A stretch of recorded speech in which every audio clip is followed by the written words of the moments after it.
alikuwa mtu mwema, akimcha Mungu kwa moyo wake.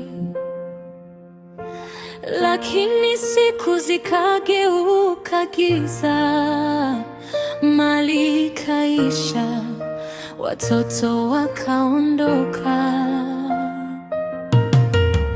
Marafiki wakamshutumu vibaya, wakisema lazima unakosa.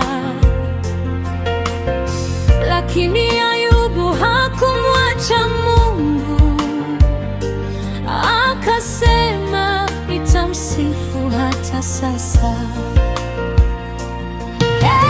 Mungu wa mbinguni, hata machozi wayahesabu, ingawa huzuni hudumu usiku, asubuhi huleta furaha. Mungu wa mbinguni, hata machozi wayahesabu, ingawa huzuni hudumu usiku, asubuhi huleta furaha. Alilia, akaumia, akauliza maswali, lakini imani haikufa moyoni. Mungu akasikia sauti ya Ayubu, akamjibu kwa upendo wake.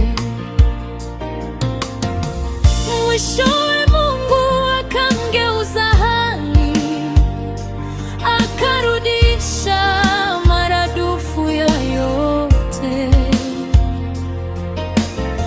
Furaha ikaja baada ya machozi, ushuhuda ukaishi vizazi vyote. Mungu wa rehema, wewe hubadilisha hadithi. Huzuni si mwisho wa safari, mwisho wako ni furaha.